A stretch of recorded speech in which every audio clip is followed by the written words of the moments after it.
नमस्कार। आज श्री प्रभात रंजन सरकार जी के उनके जो कहानी संग्रह है उसकी पहला खंड की एक कहानी आप लोगों के सामने पेश करने जा रहा हूं, जिसका शीर्षक है गंधर्व सिंह मर गए। तो आइए कहानी को शुरू करते हैं। बहुत दिन पहले की बात है, जब एक राजा हुआ करता था जिसका नाम था कुलवंत सिंह। और उसकी प्रताप इतना था कि उसके राज्य के हर इंसान उसको मानता तो था ही, और उसके डर से कहा जाता है कि शेर और गाय नदी की एक घाट से ही पानी पीता था। और उस राजा का जो संतरी था, जो द्वारपाल था, राजमहल को प्रहरा देता था, दो थे हमेशा बंदूकधारी, 6 फीट लंबे, एक बड़े बड़े मूंछ। तो उनका जो मुख्य संतरी था उसका नाम था कुशवंत सिंह।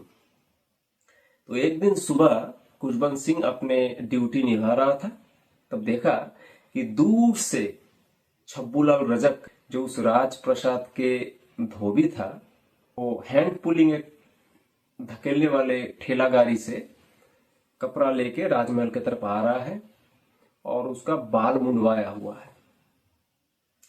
तो गौर से देख रहा था, समझ गया कि कोई मर गया होगा, क्योंकि रोते रोते ही आ रहा था। जैसे सामने आया तो कुशवंत सिंह ने दुखी होकर पूछा, क्या हुआ छब्बूलाल, तुम बाल क्यों मुंडवा लिए? कौन मर गया, क्या हो गया? तो छब्बूलाल ये बात सुनते ही रोते रोते टूट गया मानो।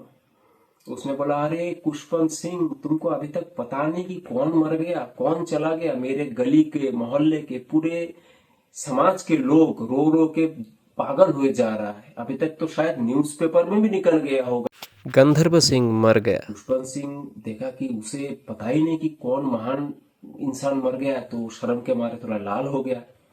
और उसको छिपाने के लिए, अपने शर्म को छिपाने के लिए उसने बोला कि देखिए, मैं सुबह से ही अपने ड्यूटी पे हूं, तो अखबार पढ़ने की या न्यूज सुनने की कोई मौका ही नहीं मिला। तो सही में बहुत बड़ा लॉस हो गया। तो रोते रोते छब्बूलाल रजक राजधानी के अंदर घुस गया। अब कुशवंत सिंह सोचने लगा कि एक तो मुझे पता नहीं है, इतना महान इंसान मर गया है जिसके लिए पूरा समाज, मोहल्ला, लोग रोते हुए पागल हुए जा रहा है।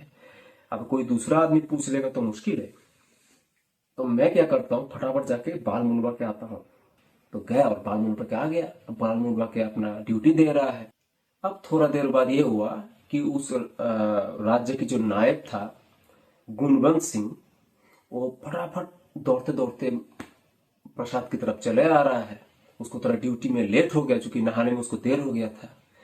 अब दूर से ही देख रहा है कि कुशवंत सिंह जो है बाल मुंडवा के ड्यूटी दे रहा है। वो समझ गया कोई तो मर गया होगा इनका।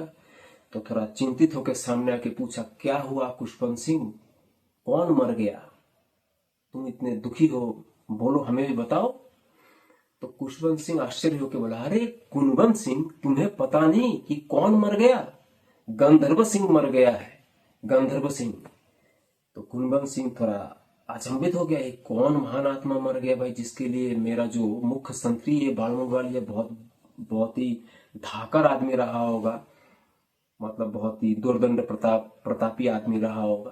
तो गुणवंत सिंह थोड़ा शर्मा गया। गुणवंत सिंह ने कहा, देखो, मैं सुबह सुबह लेट हो गया तो इसलिए अखबार पढ़ने का समय नहीं मिला। तो पुष्पवंत सिंह ने कहा, ठीक है भाई, ठीक है, अब मैं क्या ही करता, ड्यूटी में हूं, तो मैं उनके रेस्पेक्ट में अपना बाल मुंडवा लिया। इतने महान आदमी के लिए हम और क्या ही समर्पण कर सकता हूँ। गुणवंत सिंह ने कहा, बिल्कुल बिल्कुल, इससे बड़ा क्या ही हो सकता है, मैं इस तरीके से श्रद्धा ज्ञापन कर रहा हूँ। अब ये बात बोलते हुए पुष्पवंत सिंह का जो आंख है भर आया, छल छल करने लगा पानी से। अब ये दृश्य देख के गुणवंत सिंह से रहा नहीं गया। वो जा रहा था राजप्रसाद की तरफ, उल्टा मुड़ गया नाई के दुकान की तरफ। बोला, नहीं, मुझे भी श्रद्धा ज्ञापन करना है। वो गया, सबसे पहले बिना कुछ सोचे बाल मुंडवा के आ गया। अब बाल मुंडवा के आ रहा है, राज्य का जो मैनेजर था, मतलब राजा का जो मैनेजर था बलवंत सिंह, उसने देख लिया। उसने पूछा, अरे नायब महाशय, कौन मर गया आपका? इतनी दुख की बात है, हमें भी बताइए, हमें भी अपने दुख में शरीक होने का मौका दीजिए। नायब गुणवंत सिंह बलवंत सिंह को बोला, अरे आज का खबर आप देखे नहीं, अखबार पढ़े नहीं? हमारे महान कीर्तिमान जो लोग हैं, उनमें से एक महान आत्मा मर गया, पूरा समाज रो रहा है। मैं दुख के मारे क्या ही करता, सरकारी नौकर हूं। नौकरी से इस्तीफा तो नहीं दे सकता, छुट्टी लेके बैठ तो नहीं सकता। इसलिए मैं जो है बाल मुंडवा के आ गया, श्रद्धा के रूप में उनको अपना बाल चढ़ा दिया। मैनेजर बलवंत सिंह बोला, अरे मैं भी और क्या कर सकता हूँ, मैं भी तो सरकारी नौकर हूँ, मैं भी जाके बाल मुंडवा के आता हूँ। वो भी गया नाई के पास और बाल मुंडवा के आ गया। अब राजप्रसाद में सारा सरकारी काम चल रहा था। उस समय अचानक जरूरत पड़ा बलवंत सिंह को कुछ काम के लिए। जो मंत्री महाशय थे हनुमान सिंह, उसके कमरे में जाने का। तो गया और हनुमान सिंह उसको देख के आश्चर्यचकित हो गया। फाइल लेके जैसे ही बलवंत सिंह हनुमान सिंह के पास जाके खड़ा हुआ तो हनुमान सिंह सिंपैथी के कारण उनसे पूछा, भाई घर में कौन गुजर गया, क्या हो गया, हमें भी बताओ। तब बलवंत सिंह बोला, मंत्री महाशय आपको पता नहीं, सुबह से आप अखबार नहीं पढ़े हैं। बोला क्यों? बोला आपको पता नहीं कि इस दुनिया के एक बहुत बड़ा महान आत्मा गंधर्व सिंह गुजर गया है और हम लोग के बीच रहा नहीं। हनुमान सिंह ने सुनते ही बोला, हाय राम क्या हो गया? एक बहुत बड़ा धूमकेतु आसमान से गायब हो गया। मेरा तो सीना दर्द से फटा जा रहा है, मैं कैसे इस दर्द को बाहर निकालूं? हनुमान सिंह तुरंत दौड़ा नाई के पास और सर मुंडवा के आ गया। उस दिन राज दरबार में सारा काम थोड़ा विलंब से हो रहा था, क्योंकि ये शोक संवाद फैल रहा था, लोग बाल मुंडवाने जा रहे थे और आ रहे थे। तो इस तरीके से काम चलते चलते एक समय आया जब हनुमान सिंह को जाना पड़ा राजा से मिलने के लिए। और जब हनुमान सिंह कुलवंत सिंह के सामने, मतलब जो महाराजा था कुलवंत सिंह, उसके सामने जाके जब खड़ा हुआ तो कुलवंत सिंह सबसे पहले उसका मुंडवाया हुआ सर दिखा तो बोला, हाँ हनुमान सिंह, कौन गुजर गया तुम्हारे परिवार में, क्या हो गया, तुम बाल मुंडवा के आ रहे हो, हमें बताए भी नहीं। तो राजा के गले में बहुत ही उत्कंठा था, बहुत ही आवेग था, बताओ हमें क्या हो गया, मैं कैसे तुमको सहायता करूं इस घड़ी में। वो सोचने लगे, हो सकता है मंत्री महाशय जो है उनका वृद्ध जो पिता था घर में वो गुजर गए होंगे, तो इसलिए राजा को बहुत शोक हुआ। या तो हो सकता है उनका वृद्ध माता था जिनको दमा का, अस्थमा का प्रॉब्लम था, शायद उसी से वो मर गए। हनुमान सिंह आश्चर्यचकित हो गया। उसने उल्टा पूछा, महाराज आज आप अखबार नहीं पढ़े, न्यूज नहीं देखे, टेलीविजन नहीं चलाए, आपको पता नहीं कि क्या हो गया? अब महाराजा दुविधा में है, सुबह से सारा खबर पढ़ने के बाद भी उसको कुछ नहीं पता है। और हनुमान सिंह बोला, आज का मुख्य खबर वही है। बहुत उद्विग्न होके हनुमान सिंह को पूछा, फटाफट बताओ हमें, मेरा तो सिर चकरा रहा है, समझ में नहीं आ रही कौन सा ऐसा क्या हो गया, मुझे पता ही नहीं है। राजा जो है भौचक्का रह गया। उसने हनुमान सिंह को पूछा, हमें तुरंत बताओ, मेरा जो धैर्य है वो अभी और रहेगा नहीं, फटाफट बताओ कि क्या हो गया। हनुमान सिंह बहुत ही गंभीर मुद्रा में बोला, हे राजन, देश प्रिय नेता, सर्वजन श्रद्धेय, सर्वजन वरेण्य श्रीयुक्त गंधर्व सिंह और हम लोग के बीच नहीं रहा, वो गुजर चुके हैं और वो कभी भी आपत्ति में, विपत्ति में, हम लोग की खुशी के दिन में, दुख के दिन में हम लोग के साथ आके कभी और खड़े नहीं होंगे, क्योंकि वो इस दुनिया में नहीं रहे। राजा मशाय हाय तो बोल के चीख उठा, हे भगवान, इतना बड़ा दुर्घटना हो गया और हमारे इतने सारे प्रहरी, संतरी, अखबार पढ़ने वाले कोई भी मुझे अभी तक बोला नहीं कि गंधर्व सिंह मर गया है। और राजा महाशय का जो खास नाई था दरबारी लाल, वो आके महाराज को गंजा करके चला गया। उसके बाद राजा मंत्री को बुलाया, हनुमान सिंह को बोला, इस शोक की घड़ी में हम क्या कर सकते हैं ताकि लोगों को पता लगे कि हमने उनको ढंग से ट्रिब्यूट दिया। हनुमान सिंह तुरंत बोला, राजन, हम 1 हफ्ता का शोक दिवस पालन करेंगे। राजा बोला, उत्तम प्रस्ताव, उत्तम प्रस्ताव। इसका पहले मैं थोड़ा अंतपुर में जाके, मतलब राजमहल के अंदर जाके, जहाँ पे रानियां रहती है, वहां पे जाके रानी से बात कर लेता हूँ, गुफ्तगू कर लेता हूँ, उनसे थोड़ा राय मशवरा ले लेता हूँ कि 1 हफ्ता रखना है कि 1 महीना रखना है। और उसके साथ साथ ये भी उनको खबर देना पड़ेगा कि जब तक शोक दिवस चलेगा तब तक वो सज धज के नहीं रह सकते, उनको सफेद कपड़ा पहनना है, शुद्ध शाकाहारी भोजन करना है, सिंपल रहना है। तो ये सब बातें रानी को भी तो इन्फॉर्म करना है। तो राजा अंदर की तरफ चल दिए। अब रानी उस समय धूप के तरफ पीठ करके बैठ के वो कुछ बिन रहे थे। रानी का नाम था बुद्धिमती देवी। अब रानी अचानक देखा कि राजा महाशय का सर मुड़वाया हुआ है। वो बोला, अरे कौन मर गया राजा का, हमें ही पता नहीं, सर मुड़वा के आ रहा है। राजा आके बोला, तुम तो यहाँ बैठे बैठे घरेलू काम कर रही हो और राज्य में इतना बड़ा दुर्घटना हो गया, इसके बारे में तुमको कुछ खबर है? तुम्हारे घर में टेलीविजन सेट रखा किस लिए गया है? खबर सुनोगी, देखोगी, पढ़ोगी और मुझे भी बताओगी? थोड़ा रुक के राजा गंभीर मुद्रा में आते हुए फिर बोले, केवल देश का गौरव नहीं, पूरे दुनिया का गौरव था गंधर्व सिंह। वो आज नहीं रहा, मर गए। हम सबको रुला के वो इस इहलोक से विदा ले लिए। रानी बोली, बड़ा दुख की खबर है, ये तो हमें पता ही नहीं था गंधर्व सिंह मर गए। अब राजा मशाई बोले, इस शोक में हम लोग 1 हफ्ता राष्ट्रीय शोक पालन करेंगे। अब रानी क्या करता है, राजा जो करे उसके साथ उसको भी करना है। तो रानी राजा महाशय को बोले, मुझे क्या करना है ये मुझे बोल दीजिए, मैं वो सब कुछ कर लूंगी।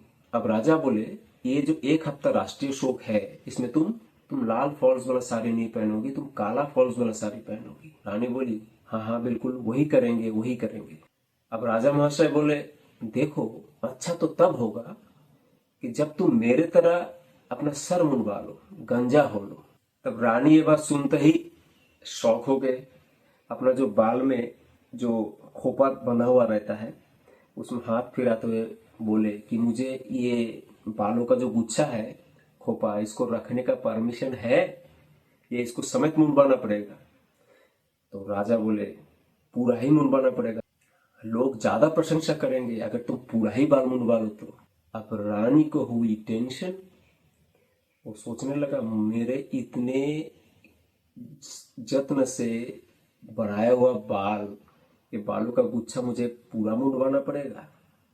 उसको तो नींद उड़ गया एक बात सुनते ही। अब रानी राजा मशाई को बोले, जैक देते हुए, कि राजन, आप बहुत विद्वान हैं, ज्ञानी हैं, पंडित हैं, आप तीन विषय में एमए हैं, मैं तो केवल एक विषय में एमए हूँ, मैं केवल साइकोलॉजी में एमए हूँ। इसलिए आपके विद्या के सामने मेरे विद्या का तुलना हो ही नहीं सकती। लेकिन मैं अपने संतुष्टि के लिए जानना चाहती हूँ कि मैं जिसके लिए बाल मुंडवा रही हूँ उस गंधर्व सिंह के बारे में थोड़ा मुझे जानकारी हो जाए बस, ताकि मैं मन से उनको श्रद्धार्पण कर सकूं।